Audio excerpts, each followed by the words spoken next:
Everyone started coming around to my way of thinking on this. It is getting out of control. Happy Friday. We have made it to the end of the week here on KCMO 95.7 FM. And when you have a soon-to-be 6-week-old, the weeks really are feeling like months. But we're making it work. We're getting through it. And life is good. So saw this earlier in the week from the New York Post. More than 3/4 of Americans believe tipping culture has gone too far, as prompts for gratuities on credit card machines pester consumers in virtually every establishment, according to a new survey. You know, every time I see one of those things, I'm getting pissed now. That's exactly how I feel. Every single stinking time I see one. But I don't know what's bothering me more these days. Is it the tip request on the screen, or is it the round up for a charity I've never heard of part of the machine? Either way, both have become incredibly offensive. But right now, the survey by discount finder website Coupon Birds found that about 2/3 of the 1,100 people polled feel pressure to tack on a couple extra bucks because of guilt tipping. Roughly 65% of those guilt tips are purely to avoid awkwardness with staffers who are typically standing right there awaiting a gratuity. So it's always hilarious, right? They flip the screen around. Having a good day? How you doing today? How's your day been? As they give you a little 180-degree flip on the screen trying to milk you for an extra couple bucks.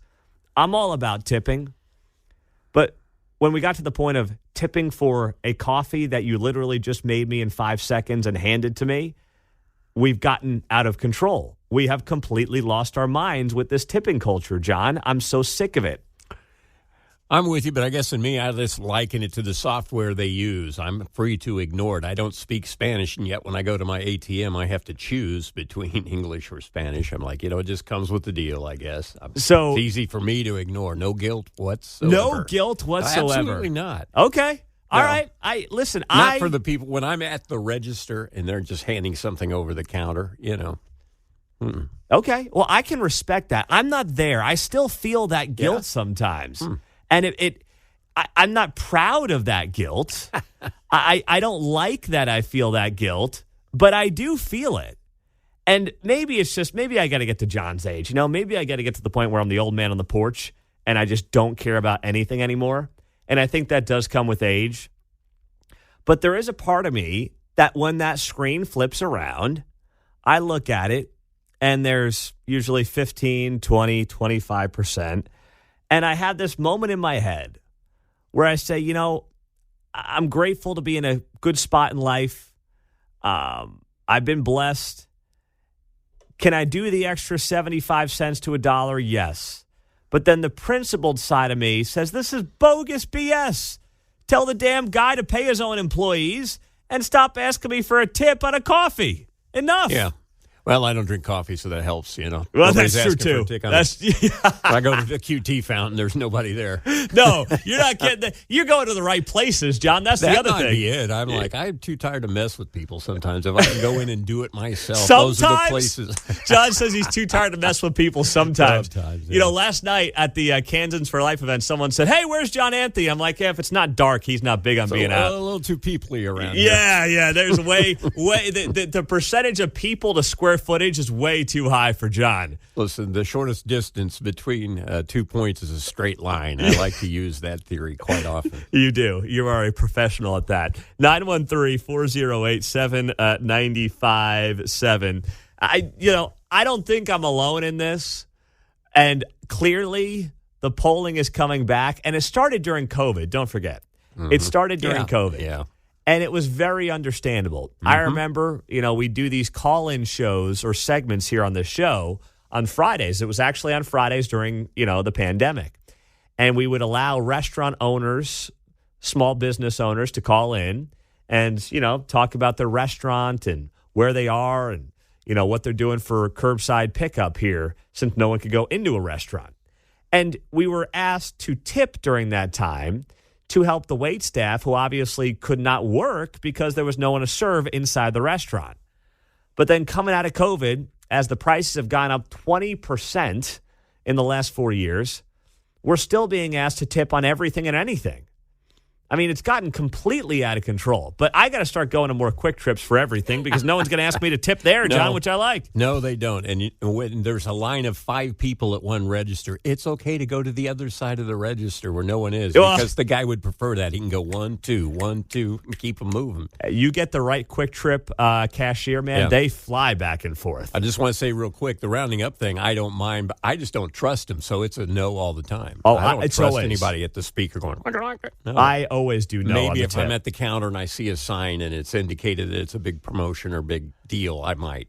I tip, like, the other day I'm in Hy-Vee, and I guess it would have been like the Olathe lacrosse team or, whatever, field hockey, soccer, hey, we're raising money. Mm-hmm. I'll give them money. But, am I going to round up at Hy-Vee for their latest? No. I mean, no. That's the fast food speaker, too. Yeah, I'm not doing that crap. Steve in Kansas City. Steve, you're on KCMO. What's happening, big fella? Happy weekend, baby. Woo!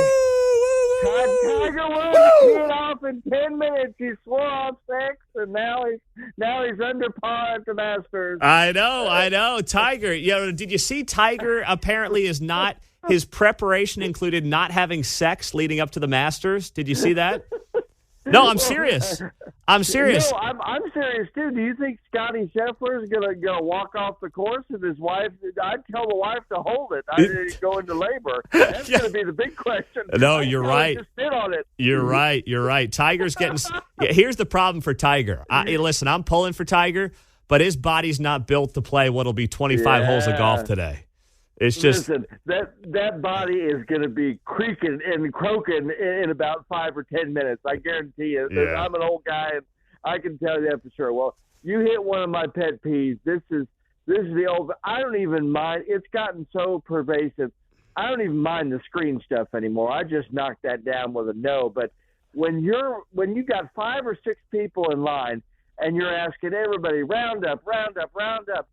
I don't care if it was Mother Teresa. I'm not rounding you up if there's 6, 7 people waiting and everybody's trying to decide whether they want to round up their change. It's totally ridiculous. It's totally useless. I mean, if it's the Olathe girls, basket weaving, okay. But I'm sure some people will do it. But why are they doing that? I mean, it's just it's the dumbest thing. I mean, you're kind of taking away money from your own.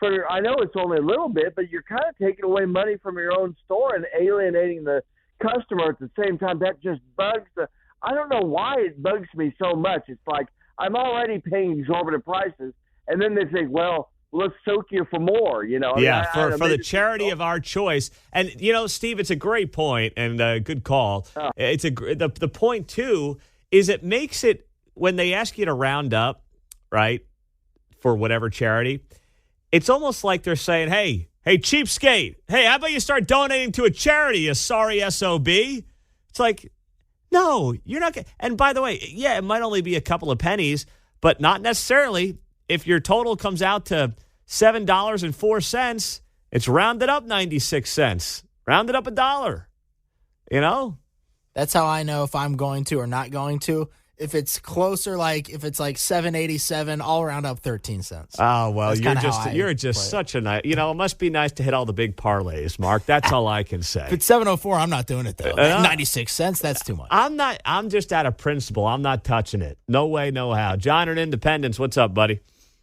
Hey, Pete, I'm with you on the tipping, and my secret is that I go to a lot of different coffee shops around town. I pay with cash. Ooh. And you got to see the looks on their faces.